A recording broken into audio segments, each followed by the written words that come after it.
Let's take you to the Middle East, where the Israeli military says it has withdrawn from the Palestinian city of Jenin after launching an assault on the occupied West Bank in decades. This comes as the Palestinian Embassy in Nigeria is accusing the international community of double standards as it calls for effective measures on the recent attack on its country by Israel. We have details in this report. The Israeli Defense Forces on Wednesday said operations in the occupied West Bank city of Jenin has ended as the United Nations expressed deep concern over the violence in the city's sprawling refugee camp. IDF chief spokesperson Rear Admiral Daniel said all the forces have left Jenin. We have finished the operations. Its goals have been achieved. In Gaza, the IDF said it carried out a targeted strike on an underground weapon production site used by the Palestinian militant group Hamas. Gaza, an isolated enclave on the coast of the Mediterranean Sea, is located southwest of the landlocked West Bank. Even after the initial announcement of withdrawal of Israeli forces, military operations appeared to continue late Tuesday, with the IDF saying that an armed terrorist cell was targeted by an aircraft in a cemetery on the outskirts of Jenin city. According to Palestinian officials, at least 12 persons from ages 16 to 23 were killed and scores more injured after Israeli forces launched large-scale operations in the camp this week. UNICEF reported that at least 3 children lost their lives in Jenin, while many others sustained injuries amid ongoing clashes. The funerals for people killed in Jenin took place this morning. Crowds gathered outside the hospital at the camp entrance where the funeral marches began. The bodies of the 12 Palestinians were carried to the mosque for prayers. Israel said it was targeting Palestinian terrorists, and one of its soldiers was killed in the operations. The recent attack by Israeli forces on a refugee camp in Jenin, Palestine, has led to the death of at least 11 people, with scores wounded.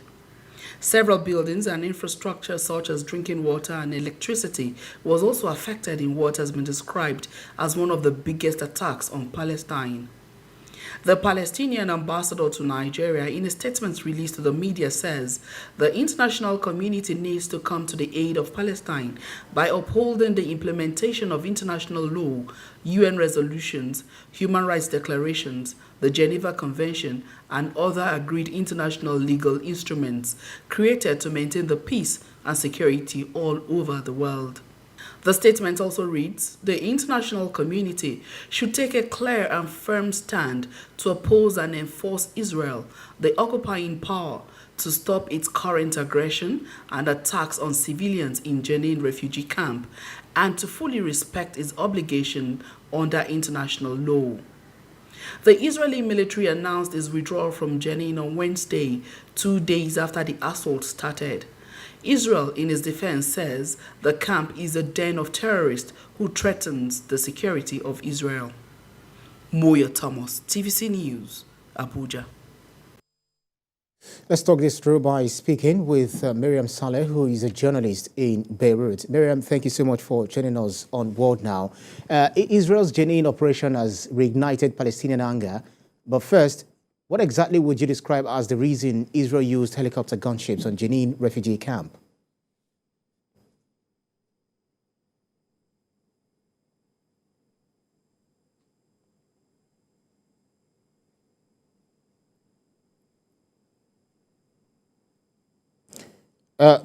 Miriam, looks like your microphone is muted. Could you unmute so we can hear you? Yes, sorry. I think that was muted before. So basically, you asked me, I think, about why the Israelis are using basically their air force in order to face this camp. The mere reason would be, the first answer would be that they are incapable of entering the camp, despite the fact that they do have a superior military machine. But what we are seeing in the last few decades, the few years also as well. We saw this in Lebanon. We saw this in Gaza. We are seeing it now in the West Bank.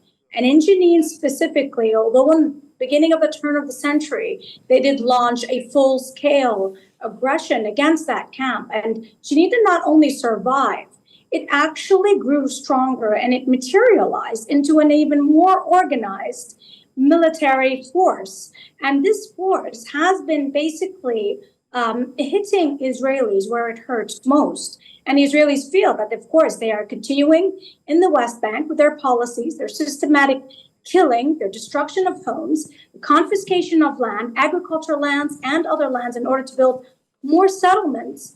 And still, they are incapable of facing the camp, which is a very small camp, the camp of Jenin. And as you know, it is called a camp because many of the Palestinians that were displaced from other areas in 1948 and in other areas, of course, in Palestine, they were brought in to this camp, and they have been living in this camp since. And this is basically what we can call a smaller version of all of Palestine. The Israelis are capable of facing that camp, which has a resistance, although it is not superior when it comes to military power. Still, they are unable of bringing in the soldiers. And when they did try to invade it with ground troops, they were not able to survive that sort of invasion. We saw the same thing happen in Lebanon in 2006. We saw the same thing happen in Gaza on the several instances and different instances of operations that they launched against the Strip.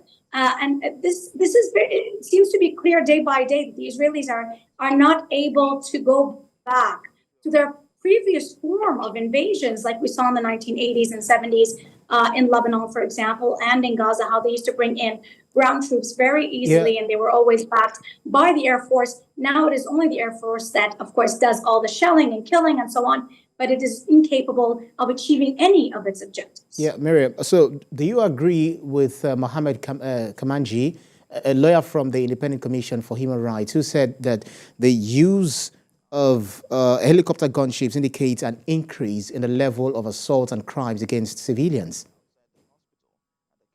Definitely, of course. We are seeing this, of course, increase day by day.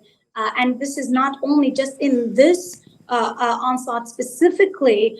They continue to use this in other areas as well. Of course, we do have smaller incidents.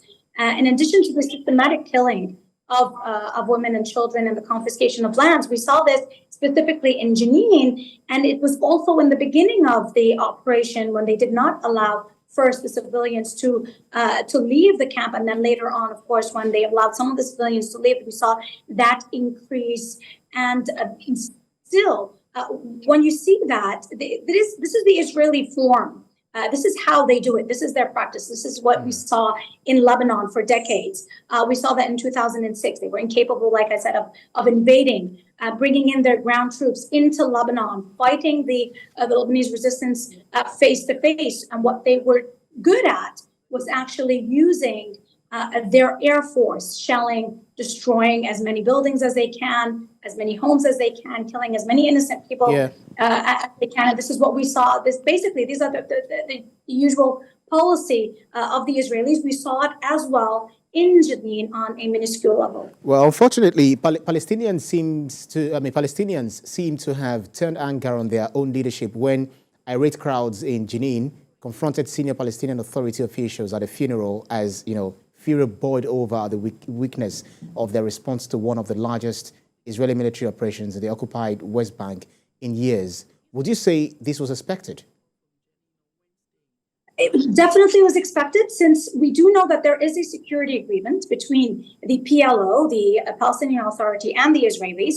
And what the Palestinians are really angry at is that this security agreement did nothing but protect the Israeli side, encourage the Israelis to confiscate more land, kill more people, and build more settlements. And at the same time, it was not protecting the civilians of Palestine, and it was not protecting the rights of the Palestinians. So I can say it is not only the Palestinian people, but even the PLO itself. I think the Palestinian Authority itself, they have lost faith in all sorts of security agreements, and anything that is the so-called peace talks or Middle East talks that we had in the past. And I think that this will die down more and more, since we have the Oslo, we had the Madrid Accords. All those did gave nothing to the Palestinians. None of their rights have been achieved. Their call for an independent state has not been realized yet. So therefore, I think we will see growing anger among the Palestinian people against this authority, but at the same time, you also have growing Yes, Miriam. and support. Miriam, let me quickly Let me quickly, Button, very quickly. I wanted to respond to this very, very quickly because of our time. You know, violence between Palestinians and Israelis has become almost a daily event this year. When they split, there is often a dynamic of retaliation that includes Palestinian armed groups, Jews who live in settlements in the occupied West Bank that are illegal under international law. So do you see any end in sight soon to these age-long strife between these two bellicose countries? Quickly. See that there will be an end unless there is a one-state solution. There needs to be a solution for all the land of Palestine. We cannot go on with this. The peace accords or the Middle East talks that led to nowhere. And this continuous fighting will continue as long as the Palestinian rights are being engulfed by this apartheid regime. Right.